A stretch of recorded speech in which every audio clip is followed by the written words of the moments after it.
Hey everyone, welcome. I am seriously thrilled you're here today because we're about to unlock what I basically consider to be a geographic superpower.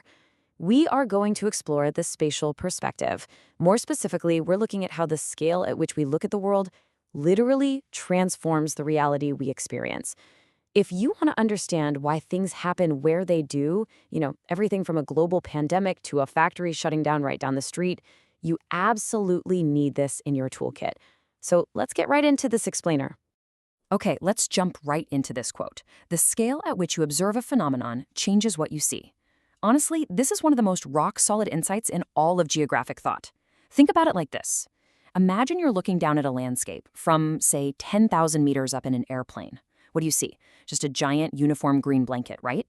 But drop down to 100 meters and suddenly that blanket breaks up into a patchwork puzzle of irrigated fields and pastures. Stand right on the ground and look from just 1 meter away. The landscape resolves into individual blades of grass, tiny insect trails, and the micro details of the dirt. It's the exact same landscape. And this exact same rule applies to massive human processes, like economic inequality, the spread of disease, and even political conflicts. To make sense of all this, geographers use four standard, nested reference points. We start at the local scale, the most intimate, like your neighborhood or a single farm. Then we pull back to the regional scale, covering maybe a whole metropolitan area or a river basin. Pull back even further to the national scale, looking at sovereign states. And finally, we zoom all the way out to the global scale, taking in the entire planet. See how that works?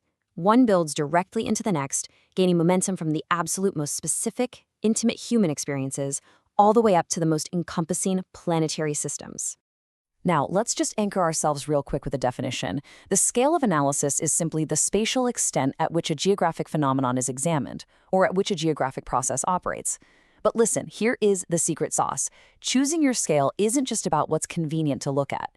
It actually dictates which patterns you can see and which causal mechanisms you can identify.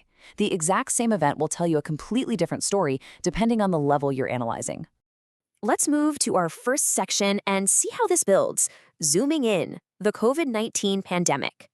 All right, let's start with our widest possible viewpoint, the global scale. At this level, the rapid spread of the SARS-CoV-2 virus was fundamentally a story of hyperconnected diffusion. The research showed that those very first international seeding events, they tracked almost perfectly with the volume of international flights leaving Wuhan, China.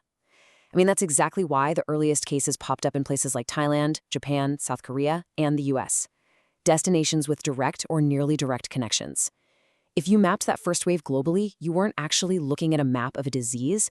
You were literally just looking at a map of the global airline network. This scale perfectly highlights why early travel restrictions barely did a thing once transmission started, and it exposes massive vulnerabilities in our global supply chains. But if we step down to the national scale, that whole airline network just fades away. Now, what's really interesting about this is suddenly the story is entirely about government response capacity, public health infrastructure, and political trust. Notice the stark contrast here. Island nations and countries with really aggressive testing and border management, places like New Zealand, South Korea, and Taiwan, achieved early suppression. Meanwhile, you look at countries like the United States, Brazil, and the UK, and they experienced these severe early waves, driven in part by delayed governmental responses. At the national scale, outcomes were dictated by the structure of healthcare systems and uniform national policies. Okay, stepping down one more level to the regional scale, a completely different pattern emerges, a sharp, shifting urban-rural divide. Back in the first wave in early 2020, COVID was overwhelmingly an urban phenomenon. It just slammed dense, coastal metro areas with major international airports. Think New York City, Milan, Madrid. But as we moved into the second and third waves later that year, the geographic center of gravity shifted. Rural areas, which were kind of spared initially because of lower population density, began getting hit incredibly hard. Why? Well, because regionally, these rural areas just fundamentally lacked a hospital surge capacity to manage even modest caseloads compared to big cities. Now, let's zoom all the way into the ground level. 2 to 3. 2 to 3 times. That is the devastating multiplier we saw during the very first months of the crisis in Chicago, where COVID-19 mortality in majority Black and majority Latino zip codes actually exceeded mortality in majority white zip codes by a factor of 2 to 3. At this local scale, those abstract, massive global forces become intensely concrete, very real human experiences. Even within just a single city, like Chicago, the pandemic wasn't experienced uniformly at all. The local scale reveals the highly granular realities driving these disparities. We see the spatial concentration of essential workers who simply couldn't work from home. We see overcrowded housing where stopping household transmission was basically impossible.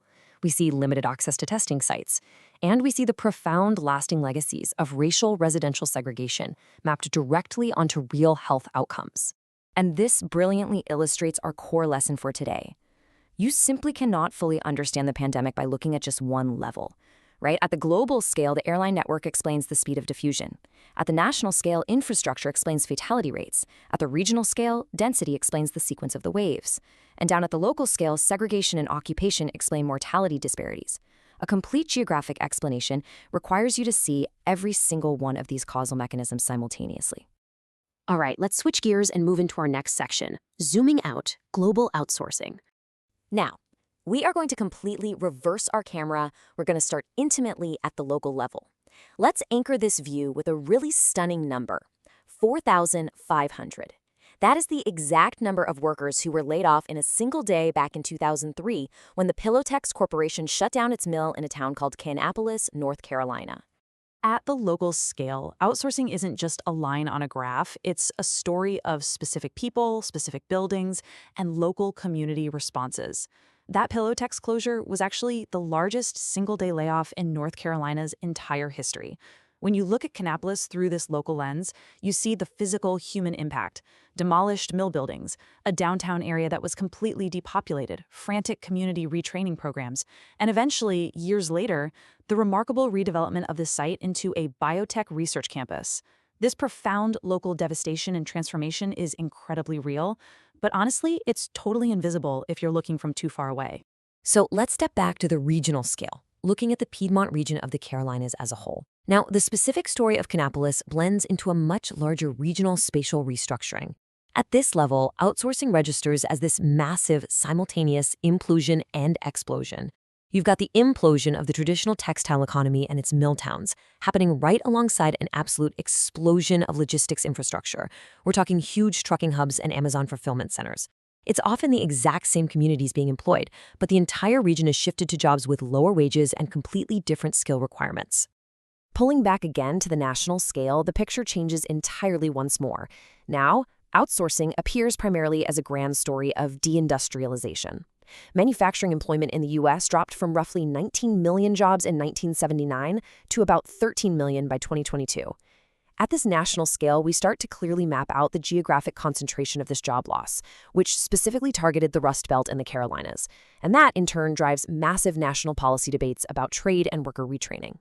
Finally, let's pull all the way back into space to look at the global scale. And suddenly, the whole story flips. At the global scale, the devastation of Kannapolis, it's completely invisible. Instead, outsourcing appears simply as highly rational economic efficiency. It's just a spatial response to factor cost differences. Labor is cheaper in Vietnam than in the US, so apparel companies move. The global perspective just shows a massive, highly efficient shift of manufacturing from the global north over to East and Southeast Asia, driven by international trade liberalization agreements like the WTO and the absolute technological marvel of shipping containerization. Which brings us directly to the outsourcing paradox. Is outsourcing a story of highly rational global economic efficiency, or is it a story of devastating local community destruction? Well, the incredible truth is that both of these contradictory narratives are entirely true.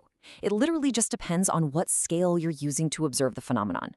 The global scale perfectly explains why the Pillowtex mill closed, but only the local scale can show you what that closure actually meant to human beings.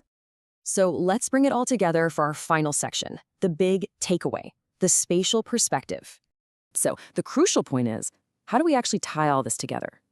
Well, the spatial perspective trains you to realize that location is never, ever just a passive backdrop or some random accident. It is an active, constitutive feature of our social, economic, and political lives. When you use this perspective, you automatically look at the world and ask, where is this happening? Why is it happening there of all places? Does distance matter here? And critically, does the scale at which I'm looking change the truth of what I see? And let me tell you, in geography, the answer to those last two questions is almost always an emphatic yes. I want to end this explainer by leaving you with a thought-provoking question straight from our source material today. Someone might look at our modern world and claim, hey, a virus can travel to any country on Earth in a matter of hours. Surely geography doesn't matter anymore. But based on everything we've unpacked today about how that virus interacts with national borders, regional density, and deeply ingrained local neighborhood segregation, what do you think? As you watch the daily news from now on, I challenge you to apply your new superpower. Look closely, shift your scale, and just watch how the world changes right before your eyes. Thanks so much for joining me on this explainer, and keep learning.